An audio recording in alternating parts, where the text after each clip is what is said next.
it really funny, but I also find this kind of sad. Ben Shapiro is upset at me after all of my many years of yelling at Ben Shapiro and Ben Shapiro only covering me whenever like the Hogwarts controversy happened or because I bought a house or whatever. Uh, I have finally gotten Ben Shapiro to notice me and respond to me, but in the saddest way possible, implying or at least proving to me that I've said way worse shit to him throughout this time frame. This is the first time he's replied. It must have struck a chord because I didn't even add him. I said, I saw Barbie last night. I don't get what Ben Shapiro could be mad about other than the fact that he failed as a screenwriter and now everything offends him. To which he replied, I used small words for you, just for you, though. I feel like I have broken him.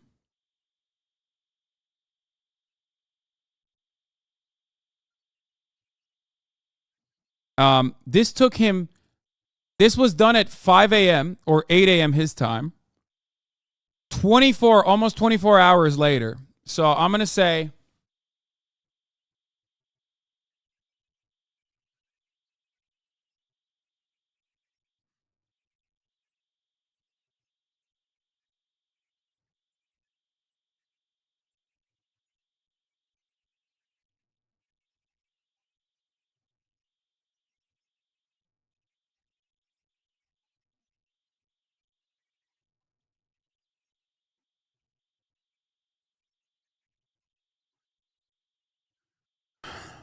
do you not care if Ben hates or likes you? Wait, what? It's weird he's letting you live rent free in his head in this housing market.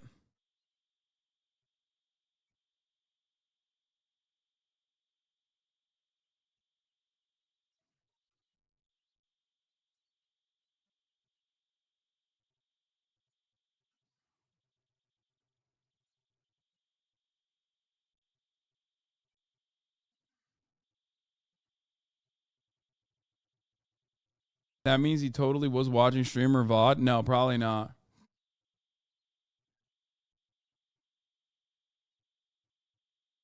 I need more people to know that his origin story being rejected from the good wife and his agent said it's because of your politics.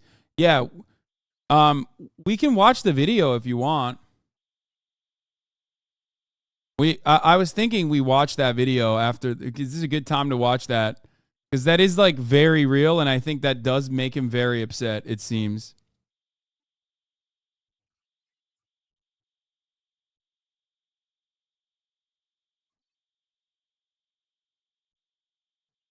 Do we have a screenshot? Does anyone have an easy screenshot for me to post right here of all of the fucking Daily Wire flops, Daily Wire gross sales? Because it's like really bad. I think it's like $700,000 total or something. Oh, here it is.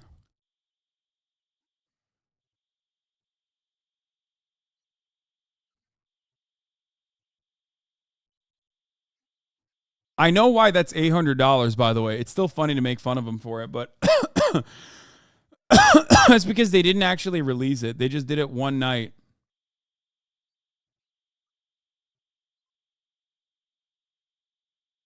Barbie discourse in the Midwest is weird. People talk about it on eggshells, just like rather or not they are vaccinated. Wait, what?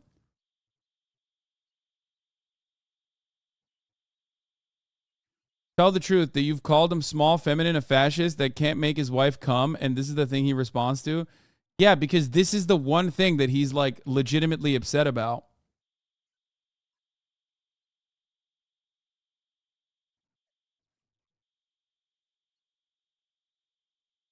All right, that's it. That's it. We cooked them. Now it's time for the double ratio. There it is.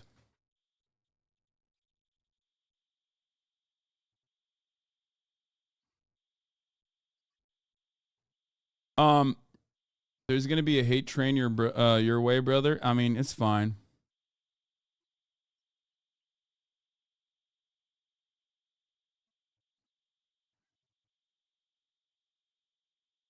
He's gonna talk shit about the source you use in your tweet. Yeah, I know why this is $800. The reason why is because they never actually released it in the theaters. They released it at one theater for friends and family. That's why it grossed $800. I know. I looked into it. The other movies have also been failures, though. Overall, the Daily Wire has only brought in $700,000 total from 3 movies. Okay, it's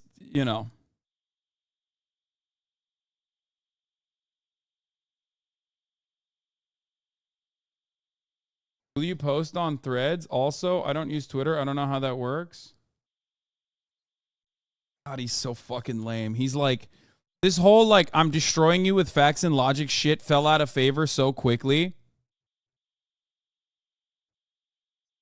It fell out of favor so fucking quick especially because like so much of the nonsense that they're advocating for is quite literally devoid of facts and absolutely dependent on their own personal feelings on the matter. So he probably demanded his editing team to steal it too. Yeah. Anyway, let's activate the ratio. What is happening? Yeah, people used to think Ben Shapiro was a genius back in 2014, 2015 until he posted more. Yeah, dude, the New York Times did a write-up of the IDW, if you remember. Barry Weiss's like incredible article calling him an intellectual gladiator for the right.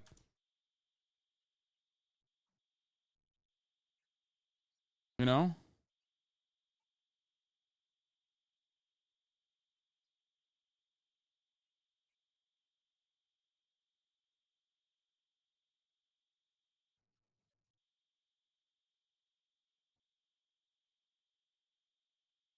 Anyway, the Daily Wire movie revenue was $300K.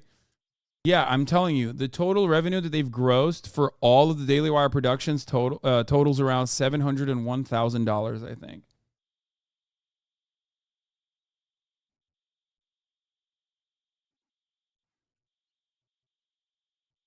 New TikTok Zoomer style is so sad to watch. You hate to see it. Yeah, even my fucking normie friends have been telling me like they find it really weird that Ben Shapiro, they find it real suspicious that Ben Shapiro's like hired a stylist and is like trying to be more appealing to Zoomers. And that's why he's wearing the denim jacket and stuff like that. But the thing is, like this doesn't work if you're Ben Shapiro. You know what I mean? If you've built an entire career off of being like the suit wearing guy online, and your entire personality is like wearing a suit and being really, really serious about things that are not supposed to be serious. If you're caught saying wet ass P word, for example, okay?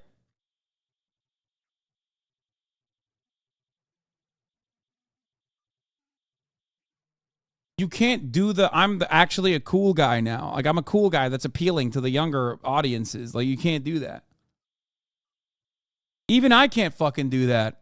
Okay? And I'm 32. And I haven't had the Ben Shapiro style.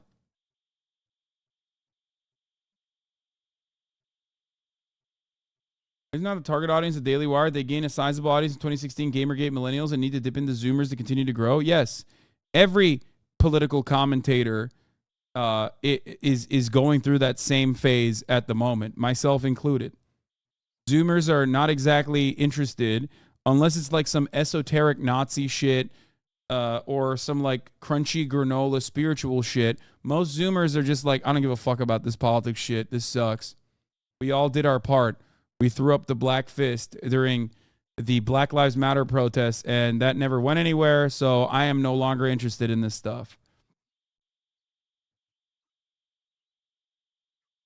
You know what I mean? Give me the Skibidi toilet all day, every day. That's what I care about. I want to know about Skibidi toilet. I'm 19, I watch you. Guys, all of the Zoomers in my audience right now are not exactly the norm. Let's be real. Okay?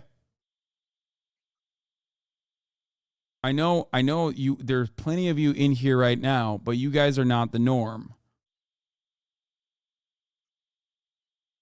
Whether the older Zoomers are like 20 to 22 right now, I just think you have to give us some time more before they get smarter and want to do good.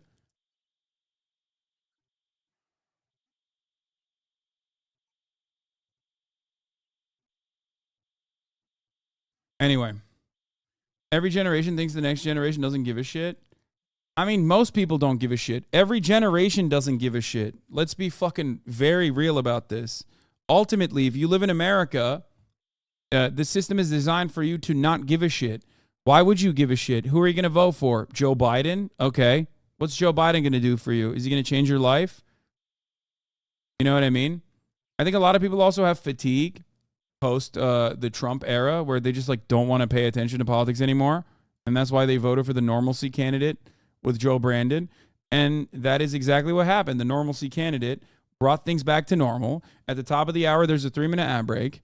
You know what I mean? And everybody knows that. And everyone is already ready for it. They just don't want to hear about it. So they go and they subscribe for $5 or for free with a Twitch Prime by connecting their Amazon Prime accounts to their Twitch accounts where they get one free Prime subscription a month, right? And that's what they do. You can also get gifted a sub if you're lucky. Here's the 3-minute ad break now. MB Chaos, thank you for the 5 get the subs, allowing 5 people to no longer those ads. MKD50 with another 50 big ones. Our juicer. If you're 18 right now, Biden fucked you over with debt. They tried to change stuff with BLM. Nothing happened. So, of course, they're not motivated. Yeah.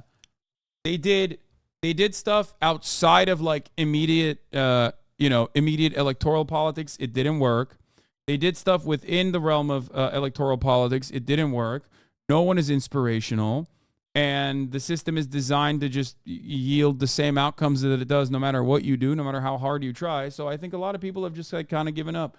Mott666, thank you for the 5 get the subs.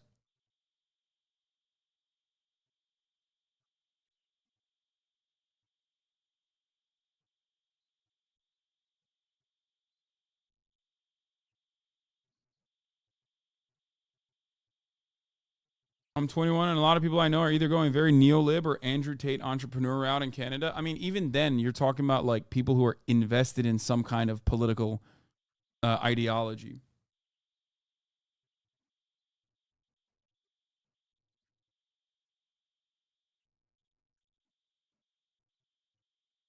Anyway, does anyone have that antiquated video of Ben Shapiro talking about his failed screenwriting aspirations with that old lady on public access television?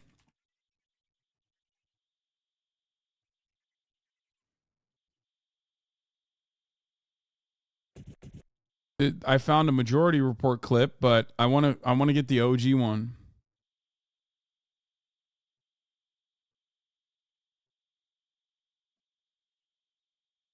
Because it's this clip, chatters. It's this. This is what we're looking for. But I want to watch the full one, uninterrupted with Sam's uhs and pauses. Let's see if I can find the interview. Oh, there it is. Ben Shapiro, primetime propaganda. This is a very unique way to understand what Ben Shapiro's inception is and why he feels the things he feels, specifically resentment towards Hollywood. Because remember, Ben Shapiro grew up in California. No matter how much he tries to LARP his way out of that, he grew up in California. His father was a musician. He's a classically trained musician himself, and he always wanted to be a part of Hollywood. This is his villain origin story.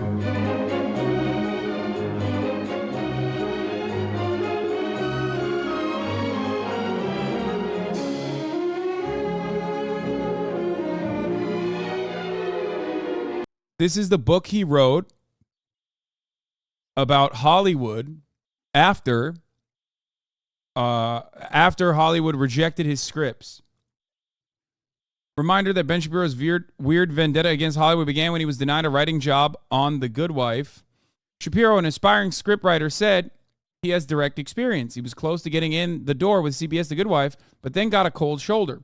He had no idea why until his agent told him. Another agent at his firm Googled him and discovered his political leanings.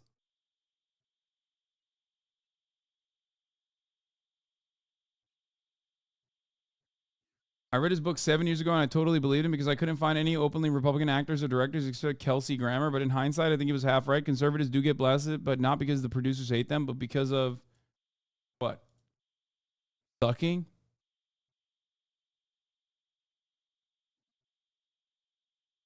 Hello, welcome to Connie Martinson Talks Books.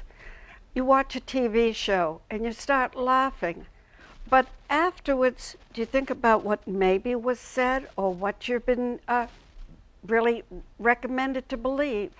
My guest today, Ben Shapiro, has written Primetime Propaganda, the true Hollywood story of how beautiful. the left has made our country, took over your TV, and it's published by Harper.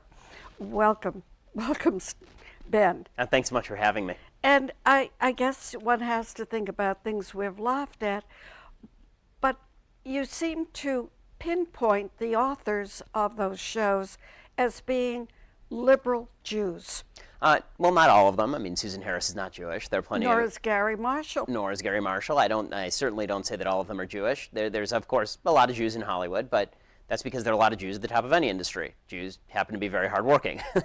No. It isn't just that. They have a point of view that can be considered comic and humorous. That's true. I mean, there's a unique brand of Jewish humor, and that's been true since the beginning. I mean, go back to your show of shows. Everybody in that writer's room is a New York Jew.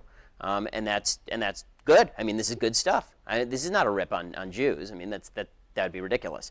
The point, and by the way, one of the points I make in the book. Yeah. Right off the jump, this is a contentious interview. Okay? Right off the fucking rip. Connie Martinson's got fucking, she's got some words for Ben. Okay? She has got some words for Benny Boy from the jump. Came in hot. Okay? Is that the people who write TV are incredibly talented. That they have a political agenda, but they're very talented. Well, let me say, I've yet to know of too many conservatives, which is where you put yourself, who are funny. I mean, it has to do with a humor that is transferable to everyday living. I mean, I utterly disagree with that. I think there can be conservatives who are funny. Liberals may not find them funny. All right. I mean, okay, Ann Coulter for conservatives is funny. Okay, for liberals, she's not funny. Bill Maher for liberals, hilarious. For conservatives, not funny. Oh, look how things have changed.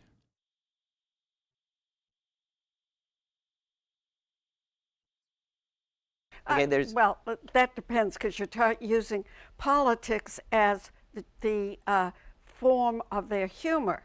But Bill Cosby is relatively conservative. Today. Oh. Yeah, and no, even back then. That's the idea that conservatism is inherently unfunny is not true. It's that conservatives have abandoned the playing field of humor and narrative. I'll agree with you there. I think that they've totally run away from the battle. But that doesn't mean that there's not the capacity within conservatism. No, conservatism, I think, is inherently not funny. It's not. Because there's really nothing funny about, like, humor is supposed to point out the ridiculousness of our existence, but it's inherently degenerate.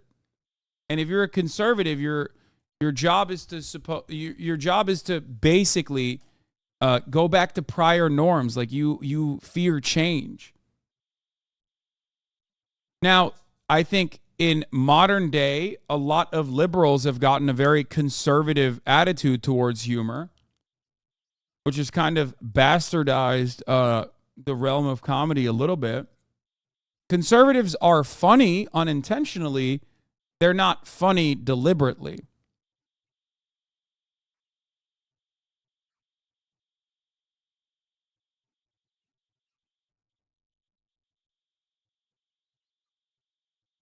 Conservatives are fucking hilarious. They're even funnier than liberals. And liberals can be funny as well, but conservatives are extra funny.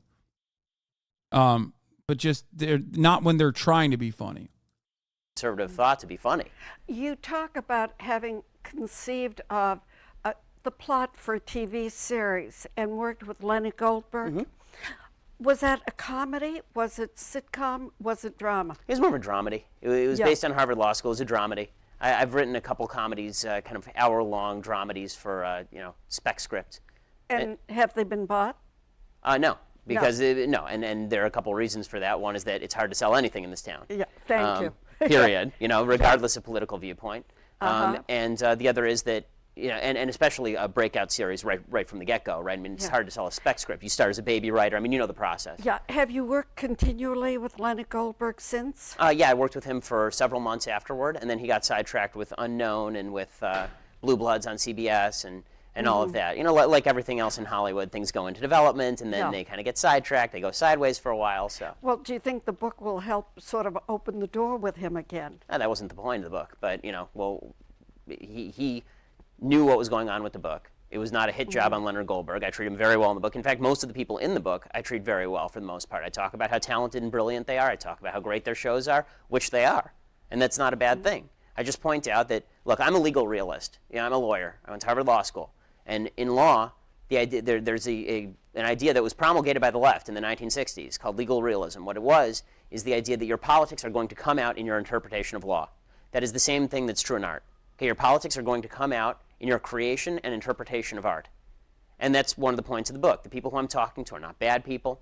A lot of them are not. Some of them are not even doing it purposefully. Some of them are doing it purposefully, but it's coming out in their work. And the one thing above all that Hollywood does right now that is utterly despicable is that they keep people who are not of their political ilk out of the business, period, end of story. I have them on tape admitting this. I have high-ranking members of the WGA. I have high-ranking members of the Caucus for Producers, Writers, and Directors. I have high-ranking members of the DGA. I have people talking about this openly and recognizing that it occurs. I find that a little hard to believe because... Well, look at the tape. Well, I'd like to see the tape, only because my husband, who's a conservative, was a very famous director at a certain point. And I just try and think, being Democrat or Republican or whatever, very rarely came into the conversation. Well, I mean... Although I will say we were cleared by the FBI. Well, I mean, I think that it comes into the conversation mainly in terms of... if it's made part of the conversation, it becomes a problem. There is no... Every major conservative that I know of, and I know virtually all of them in Hollywood at this point, none of them started off as conservative when they got into the business. Or at least they weren't openly conservative, or they're still not socially conservative. Well, do me a favor. Define for me what is a liberal. Okay, a liberal is somebody who believes on social policy, believes in, we'll use the key issues, they believe in pro-choice, they're pro-gay marriage, they believe in big government with regard to growth of government on domestic policy side.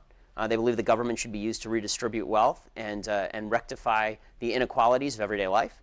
And they believe that on foreign policy, for the most part, we should attempt to solve things through diplomacy, not only as a first measure, but as a last measure. And if we cannot agree on a diplomatic means of solving the problem, we should hardly ever commit the military. So I think that that's a relatively basic conservative summation. is? A conservative would be almost the opposite, right, with regard to abortion and gay marriage, anti-abortion, anti-gay marriage, much more for the acting out of traditional religious values in everyday life. With regard to government. Dude, this is really funny to me, I think. I mean, he's just describing qualities that you would consider hilarious. You know what I mean? Like overall, just really funny aspects of I mean, he's really making a good argument as to why conservatives are fucking laugh out loud hilarious. Government, much smaller government that does not interfere in the economic market per se, much more laissez-faire. How do you feel about overpopulation? I don't think that overpopulation is a problem. Oh, okay. The other is... I think bad government's a problem. I don't think overpopulation is a problem. Around the world? Around the world. Okay. There are those who will disagree. The other is... I mean, I wonder what his takes are on this stuff now, because this is like 11 years old. He's not wrong about the overpopulation not being a problem thing. I do know, having talked with some of the ultra-conservative, that they are very concerned, as you said, about anti-abortion, but they don't care about schooling. Where the government would come in, there is definitely no action. I mean, they seem to be kind of separate issues to me. I mean, you can be for the not killing of fetuses or babies, and also be for less government intervention in education. We're spending a ton of money on education. Our education has been consistently worse every year for the last 50. So the correlation between government spending and better levels of education is completely misplaced. Well, I was thinking in terms of the free food lunch for kids who don't have food at home. Anyhow, let's get back to television and... Wait, did he say fetus and then correct himself again? Or did he say fetus and then correct himself to say baby? Misplaced. Well, I was thinking in terms... Government education and also issues. I think bad government's a problem in my everyday life. With much more on foreign policy, for the most part, I feel about overpopulation. The other is... I think bad government's a problem. I don't think overpopulation's a problem. Around the world. Around the world. Okay. There are those who will disagree. The other is, I do know, having talked with some of the ultra-conservative, they don't care about schooling. Where the government would come in, there is definitely no action. I mean, they seem to be kind of separate issues to me. I mean, you can be for the not killing of fetuses not killing of fetuses or babies, or babies, and also be for less government intervention in education. We're spending a ton of money on education. Our education has been consistently worse every year for the last 50. So the correlation between government spending and better levels of education is completely misplaced. Well, I was thinking in terms of the free food lunch for kids who don't have food at home. Anyhow, let's get back to television and people such as All in the Family. What bad came out of that? What instincts were given to the population that made them lose their sense of values? Well, I mean, I think that when you look at All in the Family, the chief thing that came out of All in the Family that was problematic, in my view, is the portrayal of conservatives. Archie Bunker is not a conservative. But this Archie Bunker is a bigot. You know, the show did not originate That's in right. America. It was based on Until Death Do Us Part, which was a British show, and it was adopted by Norman Lear and brought over here. Yeah, that's correct. And it still had the same premise over there. Yes and no. Okay, it had a very class-based premise. In Britain, it was all about upper class versus lower class, like most class-based comedy is in Britain. It was about elites versus people at the lower level. This was not that, right? I mean, if you look at Archie Bunker is a lower middle class guy who's living in a small townhouse. He's blue collar worker, and this was Norman Lear's picture of.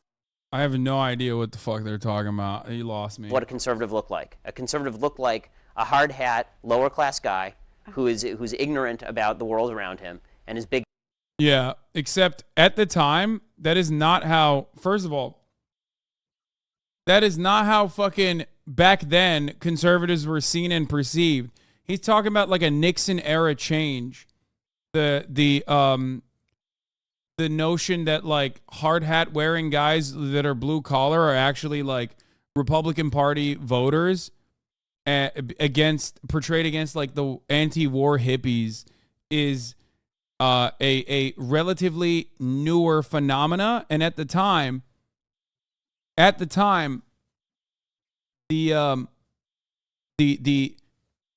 like a lot of the hard hat wearing motherfuckers were voting for the Democratic Party. A lot of the hard hat wearing dudes were a lot of the blue collar types were not necessarily always conservative.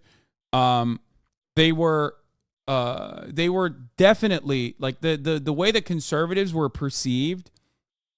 The way that conservatives were perceived back then was the what's the guy that debated Gore Vidal? William F. Buckley. Like incredibly elitist, incredibly openly elitist, wealthy, defending the interests of the wealthy. Like they were all seen as like elite society guys. Bigoted across the board. I think that's really too big a generalization for Norman Lear to think that. you know, he came from a family in Boston that was not that well-to-do himself. So why are you talking about maybe- this? The show's not about that. I mean, I haven't seen the show. I'm just talking about, but the time frame that show existed on. I don't know anything about Norman Lear. I don't know about Archie Bunker. So I don't know what that is. He was seeing the humor of the man struggling at that point. Again, you talk about MASH, Vietnam. We were in Vietnam, and not very few people spoke Vietnamese, and it was a war that didn't really come out right. Well, we can argue the politics of Vietnam, but the point of the book is that there was a clear political position being taken by the folks who were talking about Vietnam on TV, right? What Hollywood has always lied about is the idea that they are market-based actors, that they are completely and solely concerned with the dollar. This is the excuse that they always go to. I love that Ben has been advocating against the material realities from the jump. No, they were always fucking market-based actors, dude. What the fuck? What are you talking about? I mean, there's no better example of this than what I dunked on him for, which is that your content is mid. It fucking sucks. There are certainly, you know, conservative art and conservative creators of art, or even straight up Republican creators of art. But ultimately, Hollywood in and of itself has a lot of conservative aspects to it. But there's a reason why your movies are not gangbusters and you know, a blockbuster sales that are just crushing Hollywood. If it was so simple, then your inherently conservative movies would do really well. You know what I mean?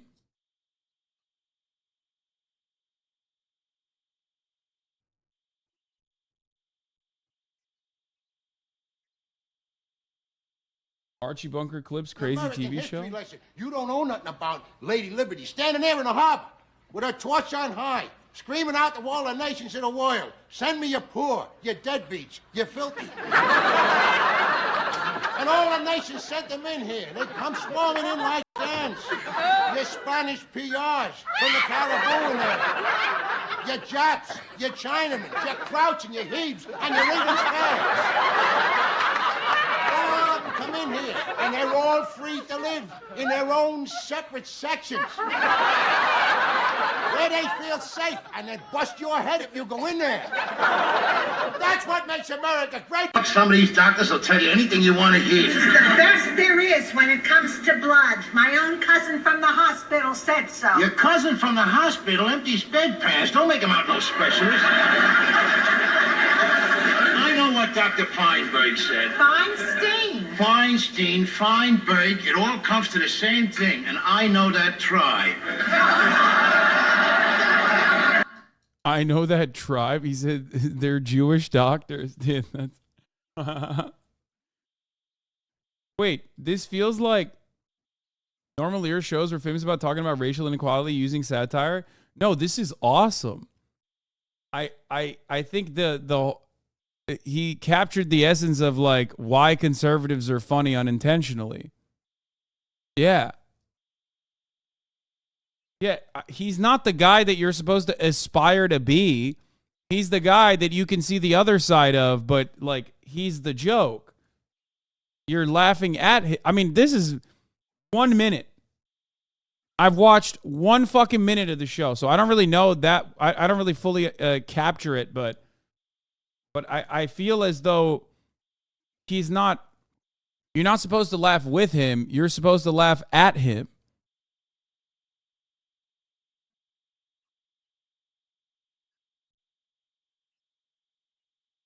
You know? And it's decent writing when you actually find a guy and capture the essence of conservatism and why conservatism can be funny in a cartoonish way by showing them as like not the main character, that is supposed to be the good guy. I'm telling you, Archie, them kids don't leave this house until Mike can provide for her proper. Oh, boy. 4 years before I even begin to make a living. Seems like forever. Well, let me tell you. Eddie Murphy had an insanely expensive to make claymation show in the late 90s that took elements of Archie Bunker for the main character, and every season for that show is on YouTube in full. Very funny show. Jesus Christ, that seems sick. It's called The PJs. Sonny boy, the same thought crosses my mind at least once a day. Maria, you married the laziest white man I ever seen. The writer of the show sounds really awesome. He quotes James Baldwin and stuff about white culture.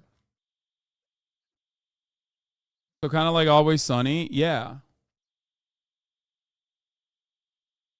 Fucking morons. Why take the PR hit? The Church's Jesus Christ of Latter-day Saints has filed a lawsuit against his own insurance providers demanding they cover the cost of a child sexual abuse lawsuit settlement after being told the cost wasn't high enough to be covered. Oh my God.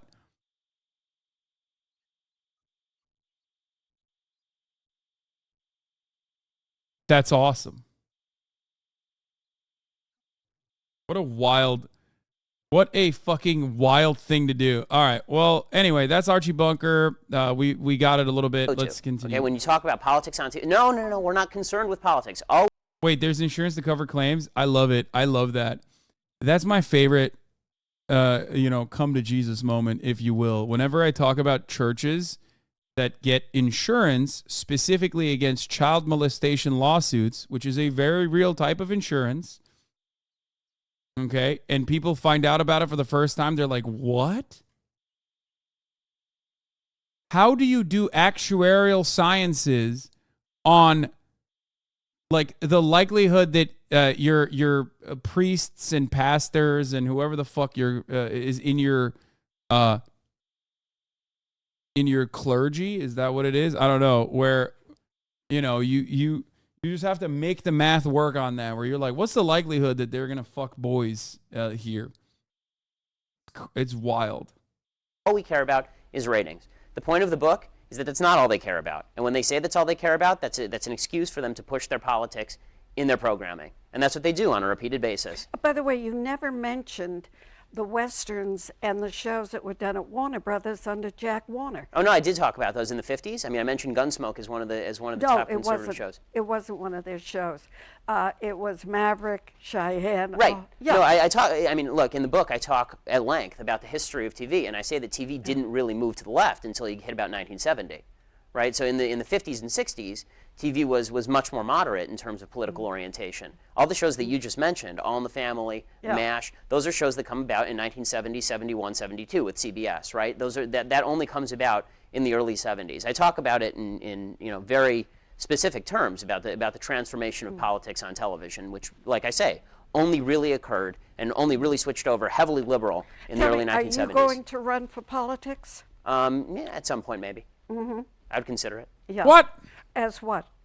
Well, I mean, presumably, if the parties stay where they currently are as a Republican. Yeah. Not a Tea Party? Oh, well, the Tea Party isn't an independent party. Yeah. All right.